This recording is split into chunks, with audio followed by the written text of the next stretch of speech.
Grade তৃতীয় বর্ষের ছাত্রীরা আসসালামু আলাইকুম। আমরা আজকে ব্যাংকিং কোম্পানিসের অ্যাকাউন্টসের C8 এক্সারসাইজ 8 করব কমার্স পাবলিকেশন বই থেকে। ওকে, দেখো কোশ্চেনটা খেয়াল করো। এটা হচ্ছে একটা মার্কেন্টাইল ব্যাংক লিমিটেডের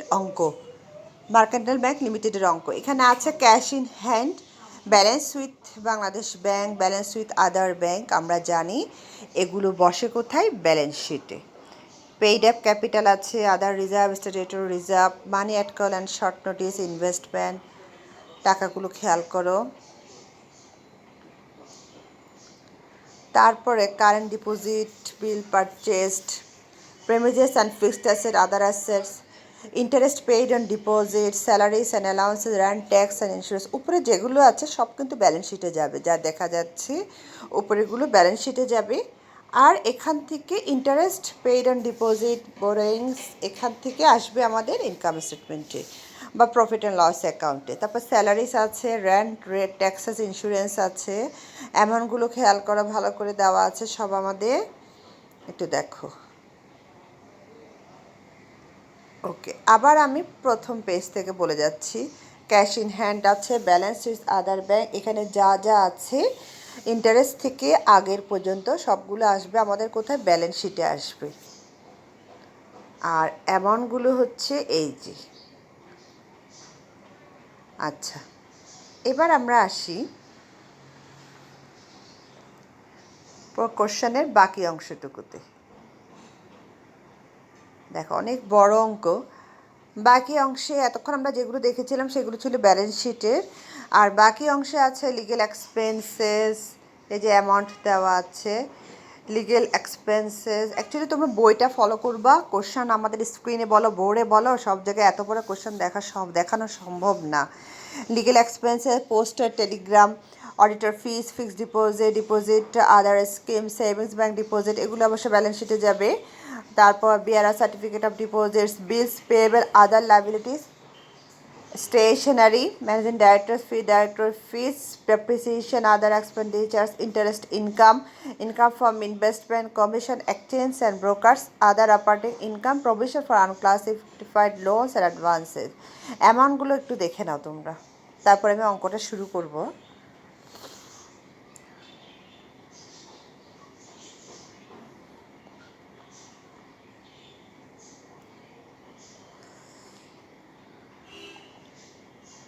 ওকে, এবার অ্যাডজাস্টমেন্টগুলো দেখি। Make a provision for income tax at the rate of 40%। আমাদের ইনকাম ট্যাক্স ধরতে হবে 40%। তারপর প্রোভাইড ফর স্ট্যাটিউটরি রিজার্ভ, বিধিবদ্ধ একটা সঞ্চিতি রাখতে হবে 33.33% অন প্রফিট। তাহলে দুইটা সমানে, একটা ইনকাম ট্যাক্স হচ্ছে 40%, একটা স্ট্যাটিউটরি রিজার্ভ দেওয়া আছে 33.33%। আর হচ্ছে ফিক্সড অ্যাসেটস আর stated at cost less depreciation. আচ্ছা, আর হচ্ছে ইনভেস্টমেন্ট আর স্টেটেড অ্যাট কস্ট, বিনিয়োগটা ক্রয় মূল্যে দেখানো হবে। এই হলো আমাদের মোটামুটি অঙ্ক। এবার আসা সলিউশনে। Profit and loss account. আমরা জানি সবার আগে প্রফিট অ্যান্ড লস অ্যাকাউন্টে আসে ইনকাম। তো ইনকামটা কি? এটা হচ্ছে অপারেটিং ইনকাম। সবার আগে আমরা জানি একটা ব্যাংকের জন্য ইন্টারেস্ট হচ্ছে তার সবচেয়ে বড় ইনকাম। ব্যাংক যদি কাউকে লোন দেয়, সেই লোনের উপর যে ইন্টারেস্ট হবে সেটা ব্যাংক পাবে। এটা হচ্ছে ব্যাংকের একটা ইনকাম। তাহলে ইন্টারেস্ট ইনকাম আমরা এখানে দেওয়া আছে 4,74,589। এরপরে আসো, ইন্টারেস্ট থেকে বাদ যাবে, এই ইনকাম থেকে বাদ যাবে আমাদের কি? লেস ইন্টারনাল পেইডগুলো কী আছে? নেট ইন্টারনাল পেইড একটা দেওয়া ছিল 3,64,952। তাহলে নেট ইনকাম হচ্ছে আমাদের, নেট ইন্টারেস্ট ইনকাম হচ্ছে 1,09,637। এবার এখান থেকে বাদ আরও আছে ইনকাম, আরও আছে এখানে, এটা হচ্ছে ইন্টারেস্টের ইনকাম। আর আরও হচ্ছে আমাদের যত রকমের ইনকাম আছে সবগুলো এখানে চলে আসবে প্রথমে। তারপর income from investment, commission, exchange and brokerage, other operating income. তাহলে আমি বললাম একটা ব্যাংকের জন্য সবচেয়ে বড় ইনকাম হচ্ছে ইন্টারেস্ট। তারপর হচ্ছে তার ইনভেস্টমেন্ট থেকে যদি কোনো আয় হয়ে থাকে সেটা, কমিশন কমিশন হচ্ছে ব্যাংকের জন্য তাও একটা সেকেন্ড বড় ইনকাম। আদার অপারেটিং ইনকাম, তাহলে দেখো অ্যামাউন্টগুলো দেখো, সবগুলো যোগ করলে আমাদের মোট ইনকাম দাঁড়ায় 3,04,158। এটা হচ্ছে আমাদের টোটাল ইনকাম। এবার এখান থেকে বাদ যাবে সকল লেস অপারেটিং এক্সপেন্সেস, সকল পরিচালন খরচ বাদ যাবে। পরিচালন খরচ তোমরা জানো, স্যালারিস আছে, রেন্ট অ্যান্ড ট্যাক্স আছে, যা ছিল কোশ্চেনের যত এক্সপেন্স বলে দেওয়া ছিল সবগুলো এখান থেকে বাদ যাবে। তাহলে আমরা সবার আগে প্রথমে স্যালারিস অ্যান্ড অ্যালাউন্স বসালাম। এরপর আসবে স্যালারিসের পরে হচ্ছে রেন্ট, ট্যাক্স, ইন্স্যুরেন্স এটসেট্রা, এই যে অ্যামাউন্টগুলো দেওয়া আছে এখানে। রেন্ট আছে, লিগেল এক্সপেন্সেস আছে, poster, telegram, telephone, auditors fees, stationery, printing, managing director fees, depreciation and repair to fixed assets, other expenditure. খেয়াল করো ভালো করে, যতগুলো এক্সপেন্ডিচার কোশ্চেনে কিন্তু দেওয়া ছিল, আমি দেখিয়েছিলাম সবগুলো এক্সপেন্ডিচার এখানে এসছে। সব এক্সপেন্সেস যোগ করলে আউটারে গেছে আমাদের 1,12,096।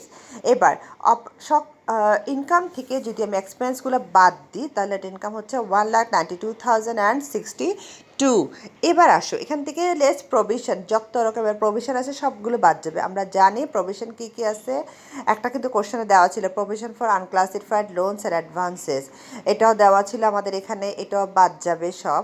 তারপর আরও বাদ ছিল প্রভিশন ফর আনক্লাসিফাইড, প্রভিশনটা বাদ দিলে আমাদের আসবে প্রফিট বিফোর ট্যাক্স।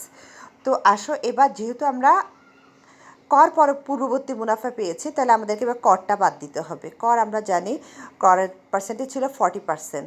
তো প্রফিট বিফোর ট্যাক্স যেটা পেয়েছে তার উপর 40% যেটা হয়েছে সেটা বাদ দিলে নেট প্রফিট আফটার ট্যাক্স এসে 97,022। এবার আমরা জানি এখান থেকে কিছু অ্যাপ্রিপিয়েশন, কিছু মুনাফা বন্টনগুলো বাদ যায়। তো কী কী বাদ যাবে? অলওয়েজ ব্যাংকে একটা সঞ্চিতি রাখতে হয়, বিধিবদ্ধ সঞ্চিতি রাখতেই হয় নেট ইনকামের উপরে। তো যেটা দেওয়া ছিল কোশ্চেনে 33.33%, তো সেটা আমরা কিন্তু এখান থেকে বাদ দিলাম। 33 নেট ইনকাম যেটা হয়েছে তার উপর সঞ্চিতি বাদ দিলে আমাদের আসে 64,685। এবার আসো আমরা জানি অলওয়েজ এটার সাথে আমাদের লাস্ট ইয়ারের যে ইনকাম প্রফিট অ্যান্ড লস অ্যাকাউন্টের একটা ব্যালেন্স দেওয়া ছিল সেটা কিন্তু এখানে যোগ হয় সবসময়। তাহলে যোগ হলে আসে 69,271। এই হলো আমাদের। এবার আসো যেটা আসে সেটা হচ্ছে প্রফিট সারপ্লাস আর December 31, 2008।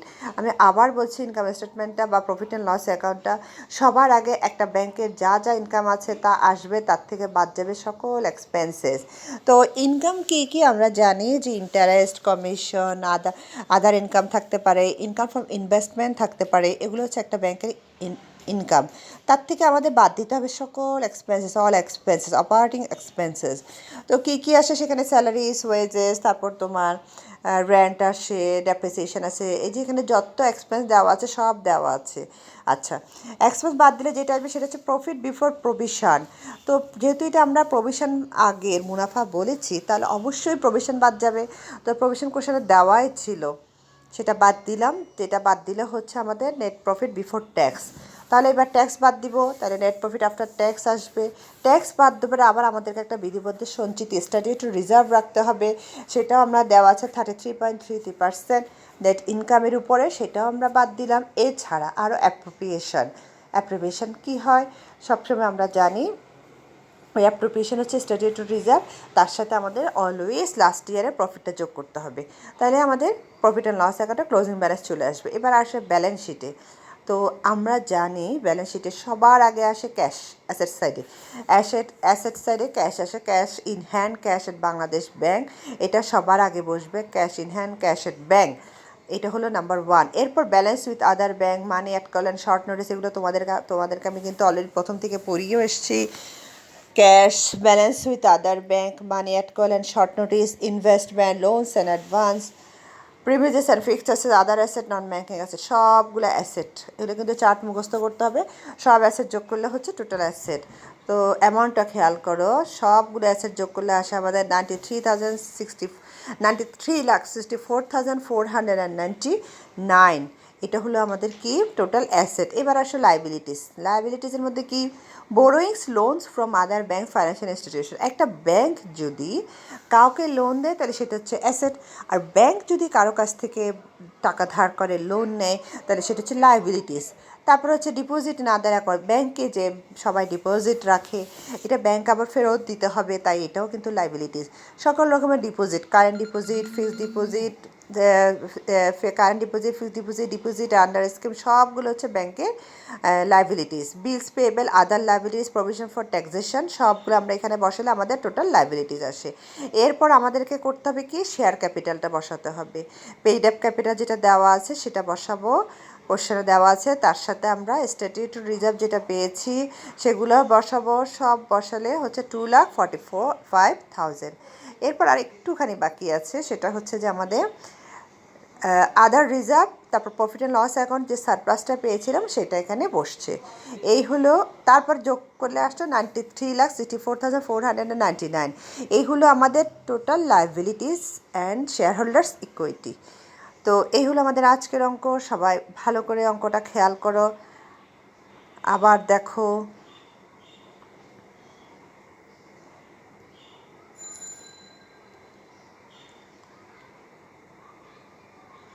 এই হচ্ছে কোশ্চেন, তোমরা বই থেকে কোশ্চেনটা দেখে নেবে। কোশ্চেনটা অনেক বড়, এটা লিখলেও লিখিয়ে কোলানো যাবে না, বই থেকে ডাইরেক্ট করতে হবে তোমাদের। সলিউশনটা আমি দিয়ে দিচ্ছি।